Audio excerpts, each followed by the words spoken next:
Ecoar a Boa Nova. 12ª semana da nossa espiritualidade diária. Agora o tema é Israel e a quebra da aliança. Então nós tínhamos visto que Deus tinha tirado o povo de Israel do Egito, levado eles para uma terra que mana leite e mel, né? Tinha saído da escravidão para uma terra que tinha sido dividida igualmente, de acordo com o tamanho das famílias, para que cada um tivesse trabalho. E assim cada um viveria do seu trabalho. Ou seja, eles tinham sido libertados da escravidão do Egito para serem livres.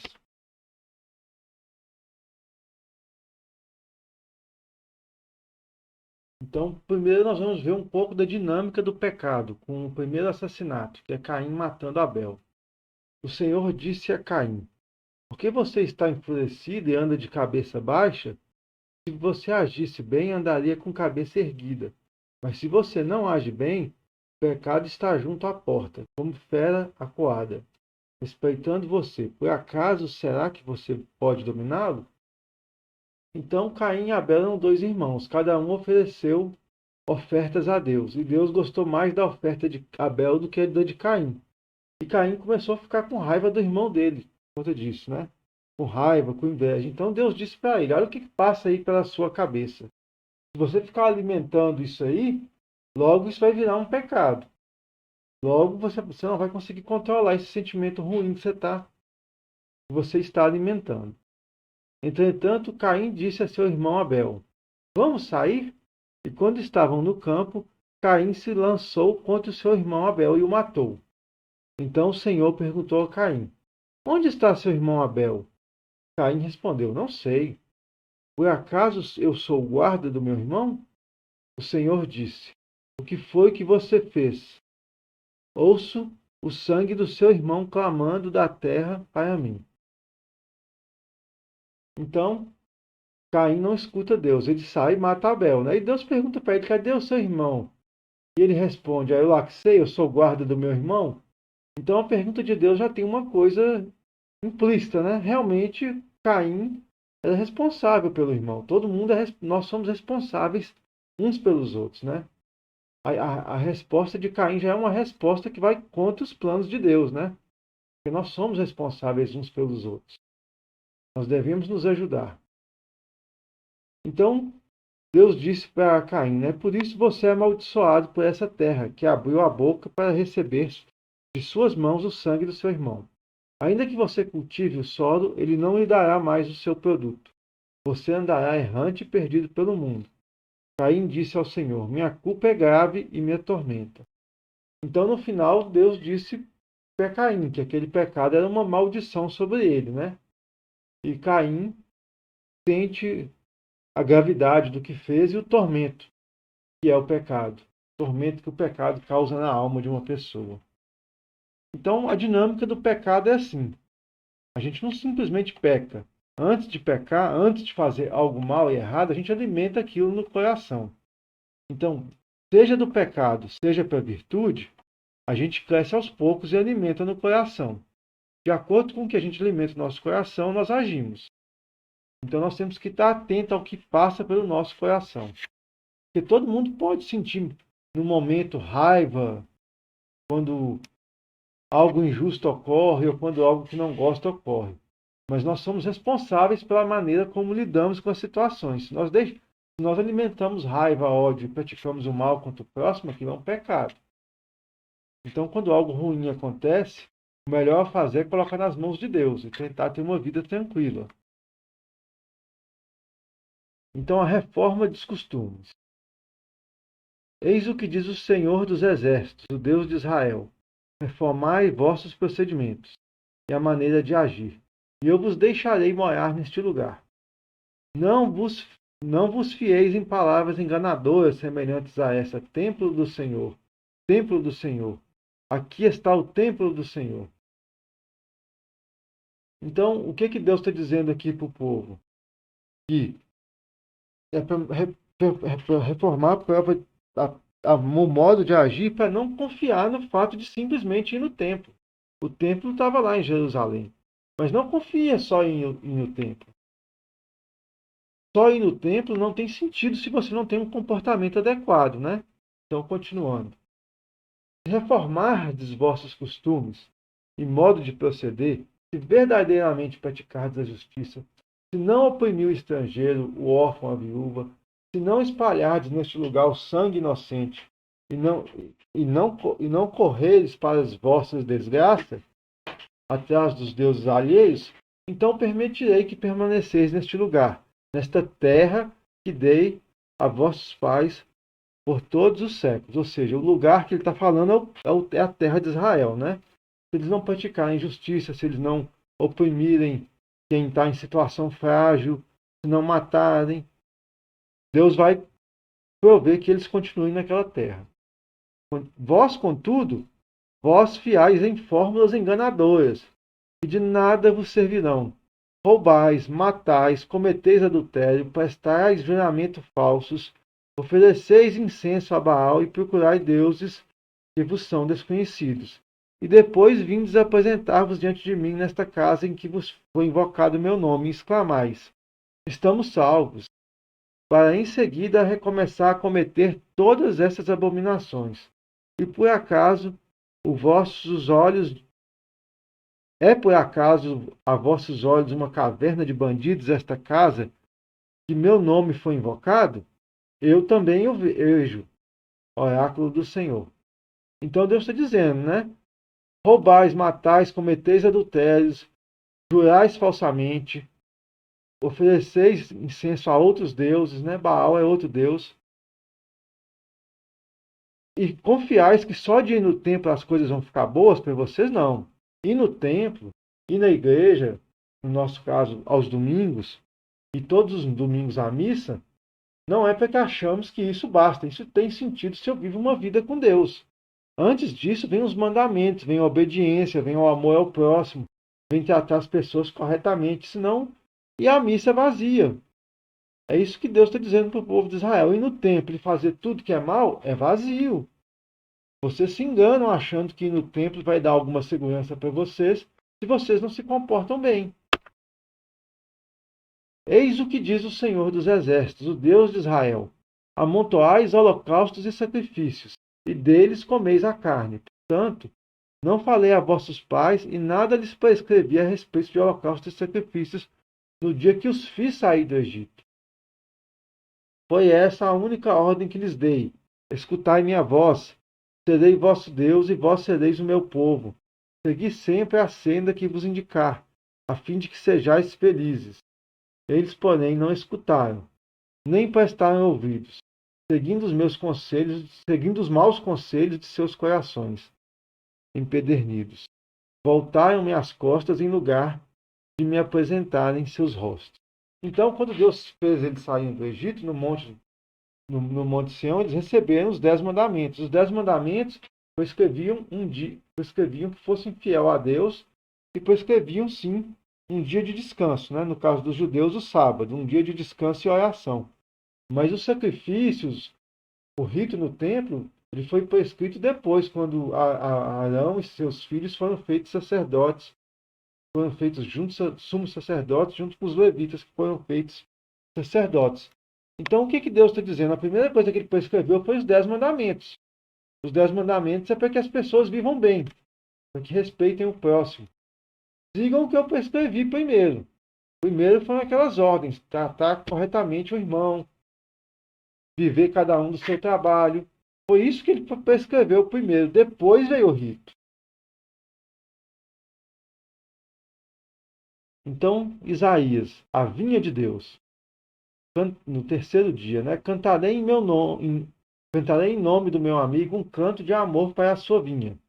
O meu amigo possuía uma vinha em terra fértil, colina. Capinou a terra, tirou as pedras e plantou na videira de uvas vermelhas. No meio construiu uma guarita e fez um tanque de pisar uvas. Esperava que produzisse uvas boas, mas ela produziu uvas azedas. E agora, moradores de Jerusalém e homens de Judá, eu lhes peço, julgueis entre mim e a minha vinha. O que mais eu deveria ter feito pela minha vinha que não fiz? Então ele está contando aqui uma parábola, né? O amigo dele plantou uma vinha, fez tudo certinho, capinou, adubou, cuidou.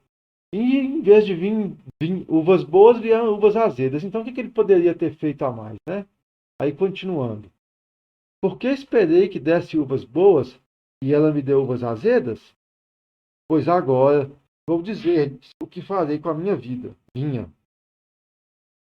Vou arrancar sua cerca para que sirva de pasto, derrubarei o seu muro para que seja pisada, vou fazer dela um matagal, ficará sem poda e nem capinar. Só mato e espinhos crescerão nela. E as próprias nuvens eu mandarei que não chovam sobre ela. A vinha do Senhor dos Exércitos é a casa de Israel, e a sua plantação preferida são os homens de Judá. Eu esperava deles o direito, e produziram injustiça. Esperava a justiça, e aí estão os gritos de desespero. Então Deus está dizendo para o povo de Israel, né? Ele deu os mandamentos, o adubar a vinha aqui, que ele está falando que a vinha é a casa de Israel, é o povo de Israel. Ele deu os mandamentos, ele colocou numa terra, ele dividiu a terra para que cada um vivesse do trabalho. Ele fez tudo para que fosse uma nação justa. Mas o que ocorreu foi a injustiça. O que ocorreu é que um israelita começou a explorar o outro. Matava, roubava, não seguia os mandamentos, adulterava, ia atrás de outros deuses e por aí vai. Então ele está dizendo que esse comportamento vai levar à destruição.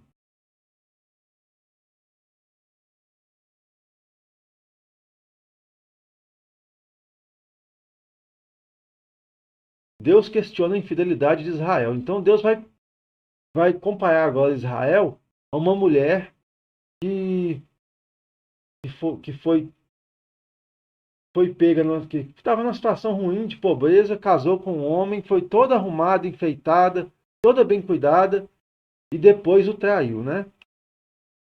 Então ele vai dizer que a atitude de Israel é essa. Deus pegou Israel, cuidou dele todinho, e depois Israel foi infiel, né? Então ele vai dizer assim, então assuma a responsabilidade pela sua falta de vergonha. Porque com seus pecados você reabilitou suas irmãs. Você se tornou pior do que elas. Perto de você elas são inocentes. Crie vergonha, carregue o peso descarado, porque você fez de suas irmãs parecer injustas. As irmãs aqui são Sodoma, Gomorra, é o povo do norte, que o povo de Israel foi dividido entre o reino de Israel e o reino de Judá, né? Então, ele está dizendo aqui, né? A coisa, eles violaram tanto a aliança que Sodoma e Gomorra parecem até que são justas. Eles até, de certa forma, reabilitaram Sodoma e Gomorra. Eles fizeram pior. Embora tenham recebido muito mais, fizeram pior. No entanto, eu me lembrarei da aliança que fiz com você, quando você era jovem, e farei com você uma aliança eterna. Então você se lembrará do seu comportamento e se envergonhará.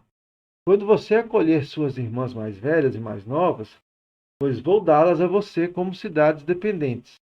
Mesmo que isso não faça parte da aliança que fiz com você, eu mesmo farei aliança com você, e você ficará sabendo que eu sou o Senhor. Isso para que se lembre e se envergonhe, e humilhada já nem queira mais falar. Quando eu a perdoar de tudo o que você praticou, oráculo do Senhor. Então Deus vai fazer uma aliança, vai se lembrar da aliança e vai restabelecer o povo, né? Para que o povo crie vergonha. Ou seja, o povo é infiel, mas Deus será fiel ao povo que é infiel. Deus vai se lembrar da aliança. Então, o Messias, né? Aqui está falando sobre o Messias que deveria vir, né? Por um iníquo julgamento foi arrebatado. Quem pensou em defender sua causa, quando foi suprimido da terra dos vivos, mortos pelo pecado do meu povo, foi-lhe dada uma sepultura ao lado de facínoras. E ao morrer, achava-se entre malfeitores, se bem que não haja cometido injustiça alguma, e em sua boca nunca tenha havido mentira. Mas aprove ao Senhor esmagá-lo pelo sofrimento. Se ele oferecer sua vida em sacrifício expiatório, terá uma posteridade duradoura, prolongará seus dias, e a vontade do Senhor será por ele realizada. Então aqui está falando do Messias que deveria vir para salvar Israel, né? Ele seria rejeitado pelo povo e tido entre os malfeitores. Então, após suportar em sua pessoa os tormentos, alegrar-se-á conhecê-lo até o enlevo. O justo, meu servo, justificará muitos homens, e tomará sobre si suas iniquidades. Eis porque darei parte com os grandes, e ele dividirá a presa com os poderosos. Ele próprio deu sua vida, e deixou-se colocar entre os criminosos, tomando sobre si os pecados de muitos homens e intercedendo pelos culpados. Então, o Messias naquela época, né, o Messias que iria vir tomaria sobre si os pecados dos homens. Seria tratado e deixaria se tratar como criminoso. Ele seria rejeitado, mas daria o testemunho fiel de Deus. Então, Jeremias agora, no sexto dia, né, Jeremias vai falar sobre a nova aliança. Eis que chegarão dias, oráculo do Senhor, em que farei uma aliança nova com Israel e Judá. Não será como a aliança que fiz com seus antepassados, quando os peguei pela mão para tirá-los da terra do Egito. Aliança que eles quebraram, embora fosse eu o Senhor deles, oráculo do Senhor. A aliança que eu farei com Israel, depois desses dias, é o seguinte, oráculo do Senhor. Colocarei minha lei em seu peito e a escreverei em seu coração. Eu serei o Deus deles, e eles serão o meu povo. Ninguém mais precisará ensinar ao seu próximo ou seu irmão, dizendo: procurai conhecer o Senhor, porque todos, grandes e pequenos, me conhecerão. Oráculo do Senhor. Pois eu perdoo as culpas e esqueço os seus erros. Então, diante de toda a infidelidade, Deus promete agir, mas ele promete restabelecer, fazer uma nova aliança, uma aliança melhor do que a atual, escrita nos corações, perdoar as culpas e esquecer os erros. Deus é fiel, é misericordioso, mesmo com os que são infiéis.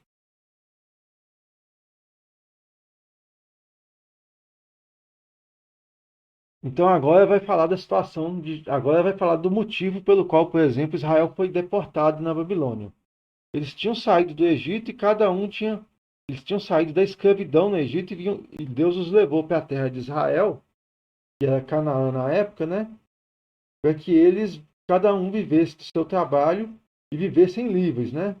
Mas eis que eles fizeram dos seus irmãos escravos, né? Então olha só, agora fizeste o que é do meu agrado, aos meus olhos, cada um proclamando a liberdade ao seu próximo pela conclusão de um acordo em minha presença, na casa em que meu nome é invocado. Mudastes, porém, de parecer e profanaste meu nome, retomando a cada qual vosso escravo e vossa serva, que se havia tornado livre, para de novo os reduzir à escravidão. Então o que aconteceu? O rei da Babilônia chegou e começou a atacar Israel. Na verdade, Judá, né, nessa altura. Israel já tinha ido escravo para a Síria, que era o Reino do Norte. Começou a atacar Judá. E o profeta Jeremias foi conversar com o rei de Israel, com o rei de Judá. E o rei de Judá, junto com os poderosos da terra, concordaram em ser fiéis à aliança de Deus e libertar os escravos. Ou seja, eles tinham feito os próprios irmãos de escravos, né? Só que isso era um tanto quanto assim comum, mas não era exatamente formal.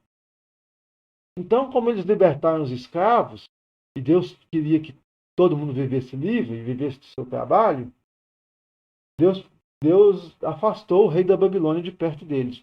O ataque da Babilônia foi interrompido. E quando o ataque foi interrompido, o rei de Israel e os poderosos voltaram atrás. Voltaram atrás e resolveram pegar de novo os escravos de volta.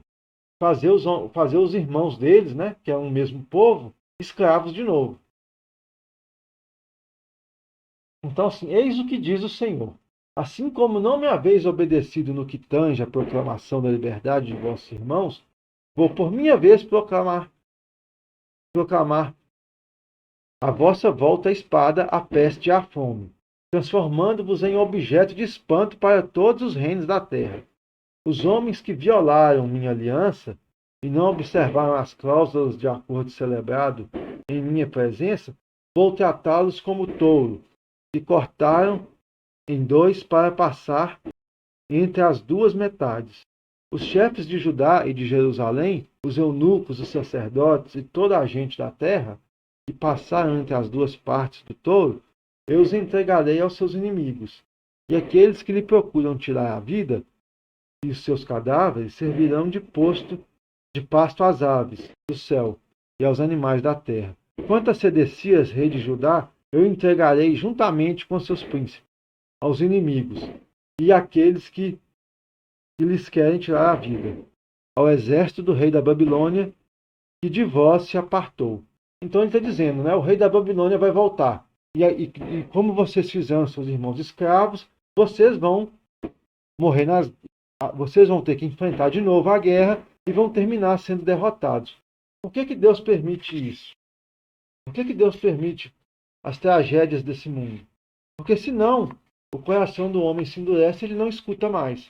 É para nos mostrar que somos frágeis. Por isso Deus permite o mal no mundo e permite que coisas ruins aconteçam. Inclusive com quem é justo, como nós vimos na história de Jó.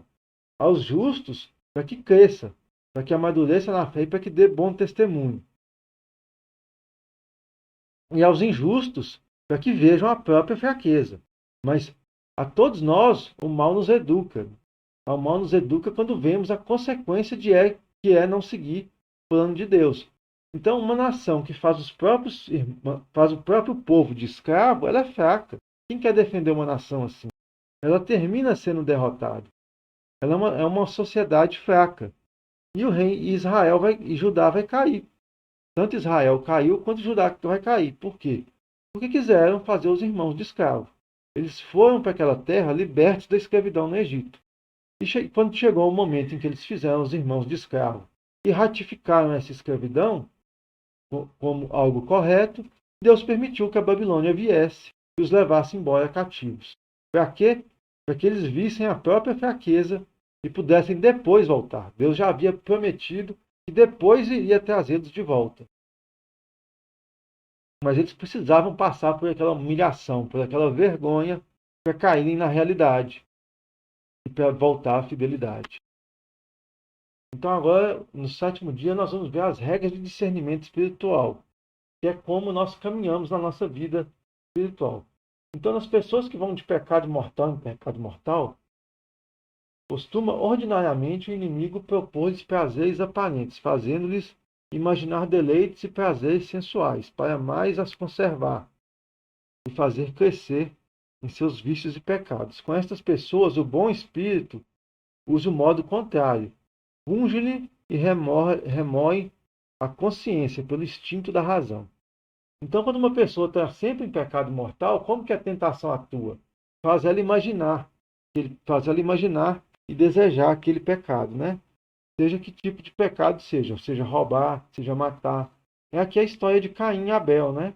Caim foi alimentando a raiva com Abel. Antes de matar Abel, ele imaginou, ele pensou em fazer. Foi alimentando a raiva. Até que chegou no dia que ele cometeu o pecado. Então, quem vai de pecado em pecado é assim. Vai alimentando o pecado até cometer de novo. Vai alimentando em pensamentos, vai imaginando fazer de novo. E a imaginação leva a repetir.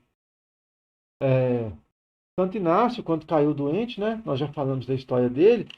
No início ele pensava em voltar, servir o rei, conquistar uma donzela de renome, na glória dos campos de batalha.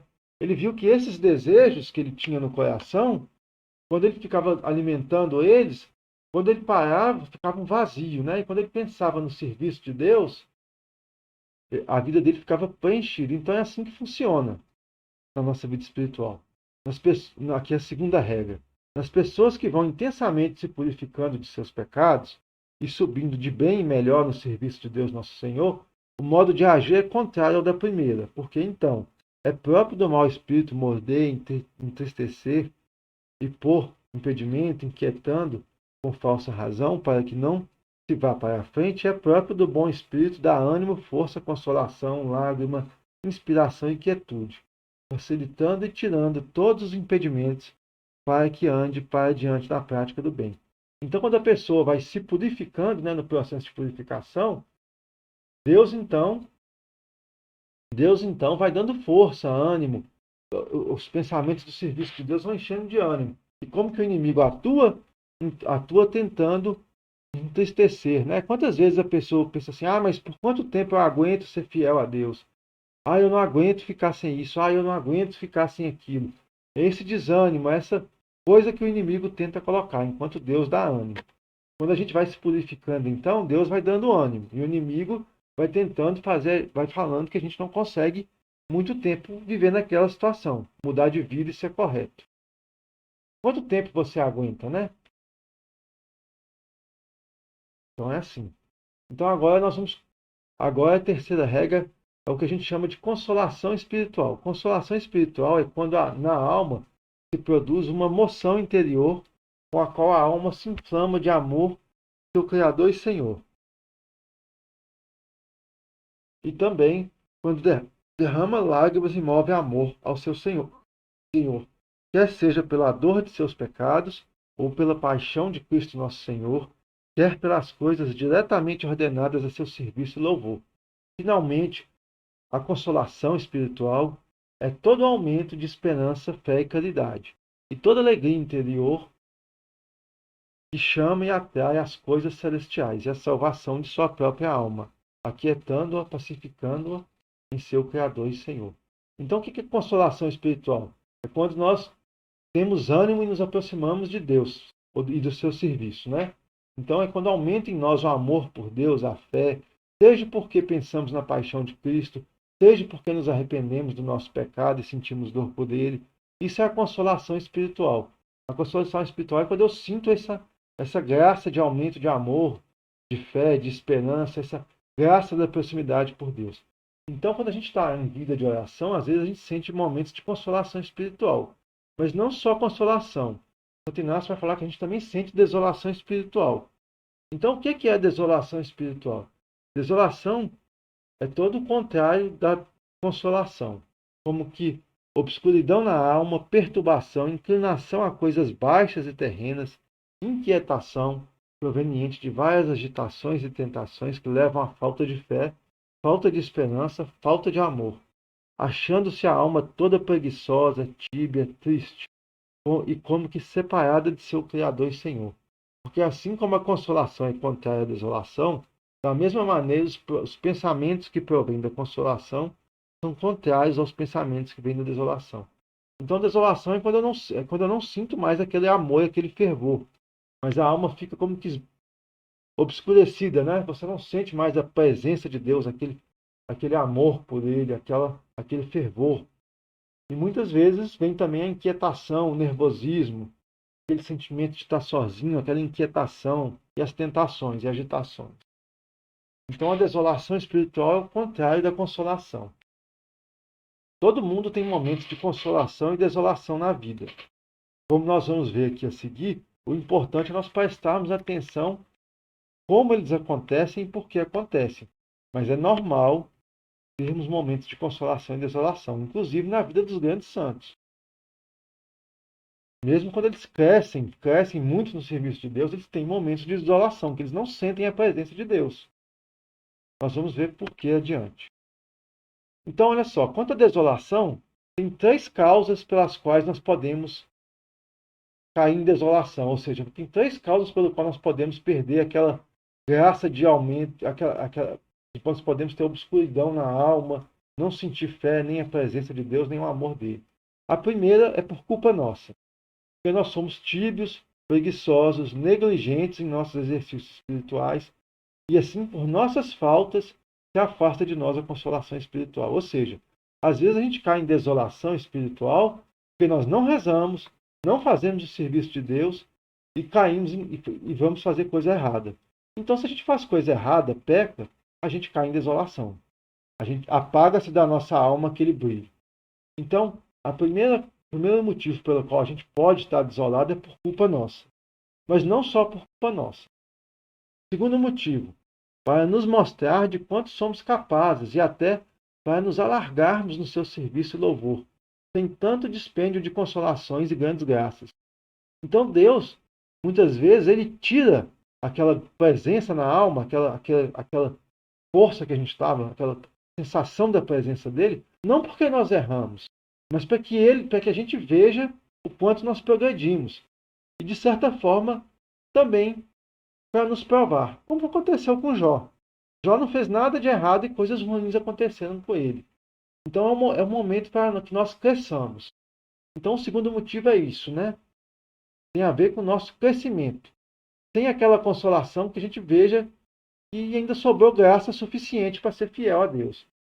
Ou seja, para que eu não sirva a Deus só pela consolação, só pelo aquele sentimento gostoso de estar com Ele, mas porque eu o amo e mesmo quando eu não tenho aquele sentimento gostoso, eu tenho que ser fiel.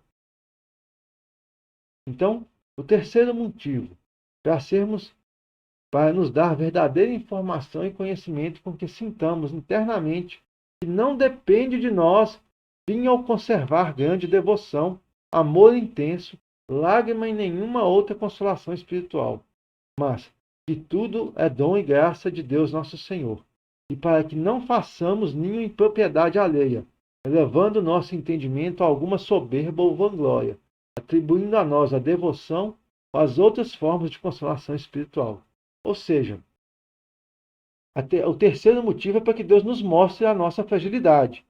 Para que a gente, quando reze e sinta a presença de Deus, quando a gente esteja consolado, a gente não ache que nós estamos consolados porque merecemos. A consolação, a presença de Deus, o amor, a fé, a mansidão para fazer o serviço é tudo dom de Deus, é dom gratuito, não é merecimento nosso. Se Deus não permitisse os momentos de desolação, nós poderíamos cair em soberba e vanglória. Então, para que a gente não caia nisso, muitas vezes Deus nos permite desolação espiritual. Que aquele, mesmo rezando, mesmo sendo fiel, mesmo servindo a Deus, seguindo o que Ele pede, nós não sintamos com fervor a presença dEle. Por quê? Para que não façamos ninho em casa alheia, ou seja, para que não achamos que Deus tem que nos dar consolação como se fosse o pagamento pela nossa fidelidade. Ah, eu rezei certinho, eu fiz certinho, agora eu quero sentir a presença de Deus. Não, o que Deus dá é de graça. Então, para que a gente saiba que é de graça, que Ele dá quando Ele quer e que nós somos fracos, ele também por esse motivo. Ou seja, pode ser a desolação espiritual, pode ser por culpa nossa ou não, ou pode ser por nosso crescimento. Se você está desolado, você tem que avaliar. É por sua culpa ou você está fazendo tudo certinho? Ou você está seguindo os mandamentos, fazendo as suas orações, servindo os seus irmãos. Se você está, é para o seu crescimento, seu amadurecimento. Então, olha só, a 12ª regra basicamente vai falar que nas tentações, o inimigo, né, ele se porta com a gente com muita agressividade se a gente não resiste. Mas se a gente resiste às tentações, o diabo foge de nós. É igual tem uma passagem bíblica que diz isso, né?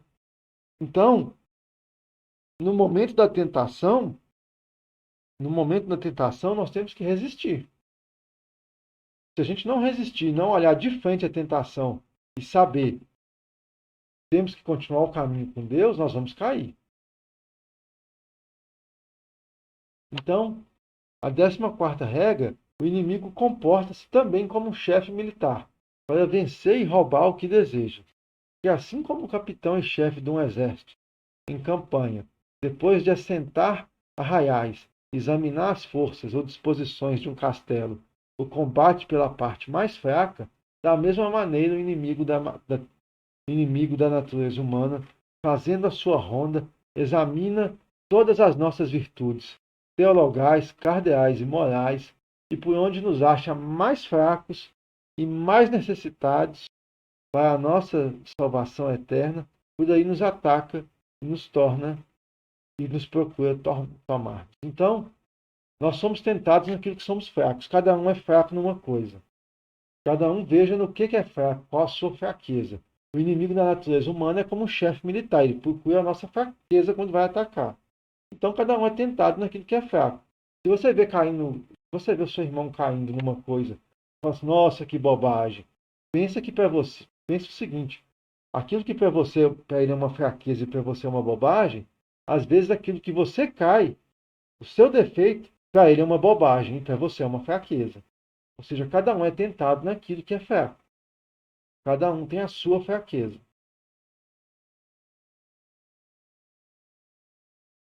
Então, para o crescimento na vida espiritual, sejamos atentos às consolações e desolações espirituais, à proximidade ou não de Deus, e se é por culpa nossa ou não, ou se é por nosso amadurecimento.